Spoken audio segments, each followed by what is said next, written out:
So we're going to do the complex identity card now, the complex identity pattern. So I'm going to read the little descriptive heart and then talk about it a bit. So any entity, and that could be a person, group, idea, system, etc., can be known through its essence, its character, its boundaries, its fruits, its relationships, its infinitude, and more. In and around every entity, these dimensions coexist and co-evolve. Much is lost through oversimplification. So honor, support, explore, and engage many dimensions of everyone and everything. That's a big request. So just for the heck of it, let's take a person, and that person can be you. So let's imagine you and think about what you consider your essence, whatever that might be. It may be some quality that you have that you think is really identifies you when people know you and you feel they know you. What is that? What is that thing that they know? Or what is you may think of soul or spirit as your essence. There's all sorts of things like what is the essential you? And that's something that you yourself can know more about, or others can know more about it or less about it. And your character, you have certain qualities, ways you behave, characteristics. You have your hair color, you have the way you greet people, you have the kinds of foods you like. All these are characteristics of you. So that's part of your identity too. And then there's boundaries. There's the boundaries of your skin and your body. And it is now known that there is massive crossing over of boundaries. Chemicals, air, and liquids are moving in and out of your body all the time, often in ways we don't even realize. But there's also your personal boundaries, how close you are willing to have people be in various circumstances, different kinds of people, and the boundaries of your property. You have a boundedness, and there is things, people and other entities come and go across those boundaries, but that's part of who you are. And what are your fruits, the things that you produce, not just in your work, but do people feel good when they're around you, or they feel bad when they're around you? Those are fruits of who you are. And you're breathing out carbon dioxide that the plants and trees are breathing in. There's all sorts of products that are part of who you are. And your relationships, your family, your friends, your networks, your work associates, all of that.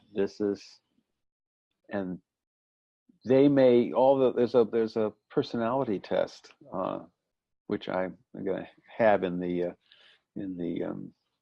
resources section here. Personality test called the Berkeley Personality Profile, and you take the personality test, answer the questions, and it gives you your profile. And then you imagine yourself at work and you do the tests, and you imagine yourself having dinner with the family and you do the tests, and you find there are threads of who you are that are consistent through all of these different times and situations you're thinking of. And there's places that are different. You're different with your boss than you are with your partner, your sweetheart, your children, whatever. And there are, you can take this and give it to your partner, to your wife, your husband, whatever, and say, take this about me. How would you answer these questions about me? Give it to your kids. How would you answer this about me? Give it to people you work with, people you hang out and have a beer with, whatever. It's like, and you find commonalities and differences among all these. It's like, who am I? Well, I'm all of those things. The relationships, the way I am in relationships, the way other people are with me, all the connections, Native American person, when they're asked who to introduce themselves, they will often stand up and talk about all their relations. And that includes the people in their family extending. It includes, you know, animals and mountains in their place, whatever. It's like they're embedded in relationship. And there are both spiritual and scientific ways to describe how you are infinite. There's a very interesting book by Alan Watts called The Book on the Taboo Against Knowing Who You Really Are, which is, it goes about scientifically and philosophically proving to you that you are God, that you are the universe, that you are everything. And then it undoes that in an interesting way. But it's like, there's, again, somebody's tackling the infinitude dimension of us.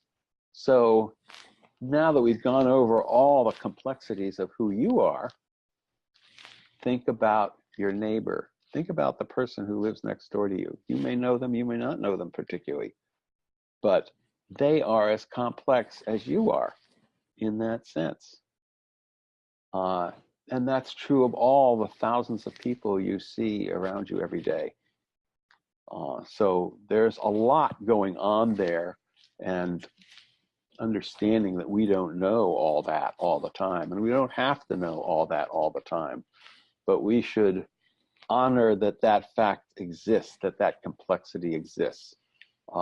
Support people in manifesting more of who they are, rather than trying to say, you are a consumer, or you are a doctor, or you are whatever your role might be, or you are a Republican, or whatever, to put you in a box and leave it at that.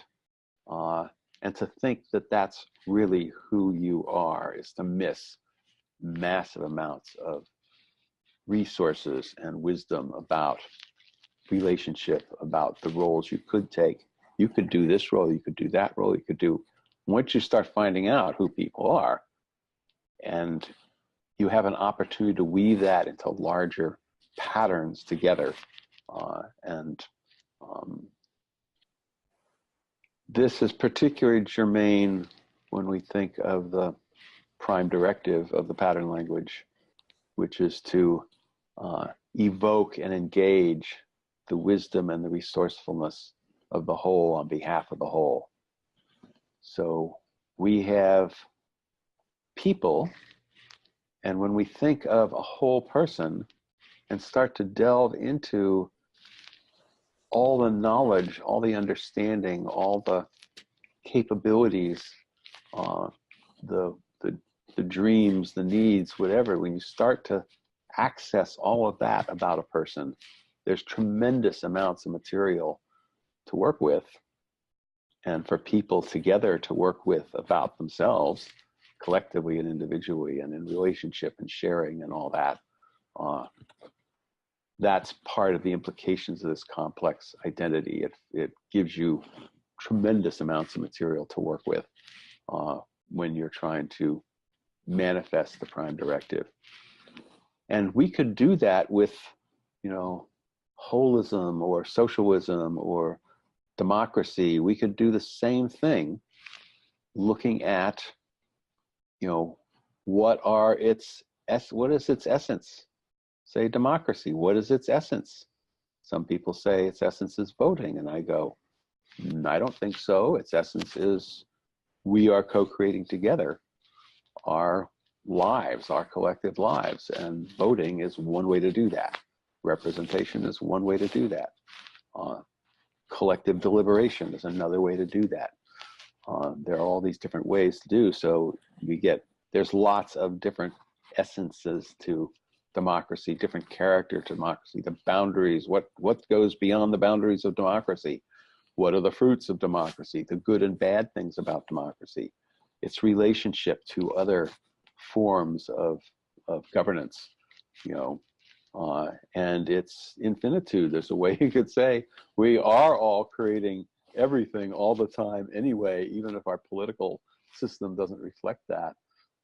There are, and I'm just looking at the pattern heart and seeing what it covers and how to honor that in people, how to honor that in ideas, how to honor that in systems, how to support that complexity being able to be present in our midst, how to explore it, how to engage the different dimensions of it for the long-term benefit of all life.